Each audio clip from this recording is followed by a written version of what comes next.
Welcome to the latest in our series of Creator Showcase videos. This time we're joined by our art director and one of our technical directors to tell us about one of the games they've made, Tumbleweed Ridge. Hi guys, thanks for joining us. Do you want to introduce yourselves and tell us a little bit about your history making games and what you do at Unit 2? Hello, I'm John Payne. I'm one of the two technical directors we have at Unit 2. I tend to deal with things like the scripting API and the editor. My background in games stretches back about 20 years. I started making adventure games at a place called Revolution.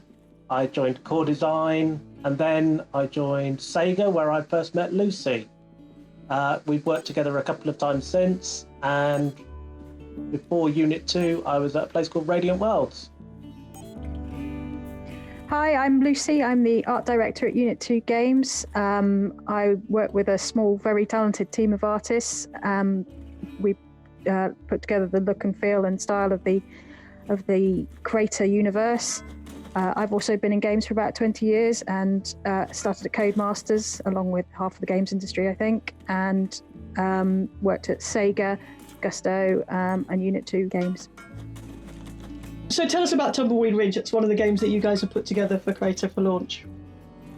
Tumbleweed Ridge started out as a test of our save game system. We wanted to see what we could persist between sessions.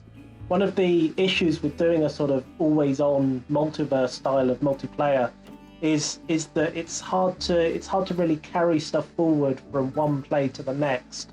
So we wanted to really test the boundary of that by giving you something that persists.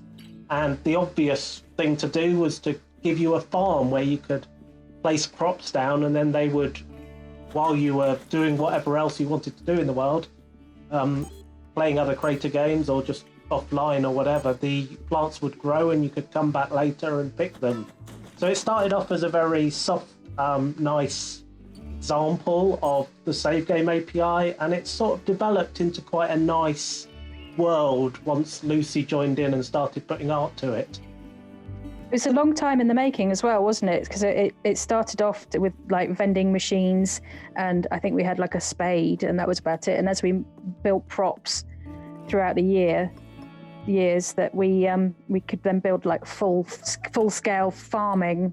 Yeah, actually environment before we actually had any plants, didn't it? Which was a little. We used to grow basketballs. So what inspired you to come up with that particular mechanism as a way to test the save functionality? I think everyone likes games like the old style Animal Crossing and even the new Animal Crossing, where it feels like a living, breathing world, whether you're there or not. Farming is a very sort of popular topic for that kind of thing. There are other ones we could have done.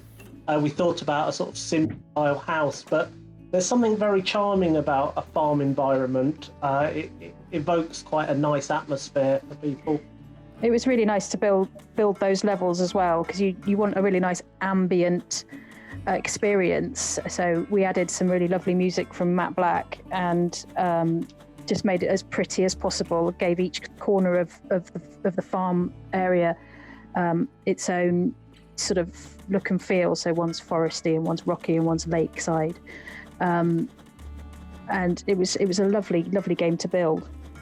We spent hours in there. we also had some help from Ed Linley and Adam Oliver, two other people at Unit 2 Games, who expanded the game by adding another world to it. So a lot of games in Crayta can be multi-world. This was a new feature at the time that we were developing. So they wanted to try making another world that you could go to, and the mine underneath seemed like an obvious candidate for that. So they added a new world, and they really sort of ran with that, making really nice mechanic of digging up metal ores and exploring this mine while trying to survive in there, because you can only stay in a certain amount of time. So we didn't want that to feel too arcadey, too pressured, but it's a sort of expansion on top of the fairly ambient, nice, calm farm environment on the surface. So what are you both most pleased with in how the final game turned out? I really like the ambient atmosphere that was created in this game. The day-night cycle makes it feel like a place. I like the different themes that managed to get in with it. It was a really fun environment to build. Yeah, it was really nice also doing something that feels very cooperative. You can drop items for other players that sort of walk past. You can go and visit other people in the world's farms. There's 4 farms in each server, so essentially you can go and visit people that are doing their own farming. You can give them things, they can give you things. It felt quite a cooperative experience, which is a nice thing to get in a multiplayer system.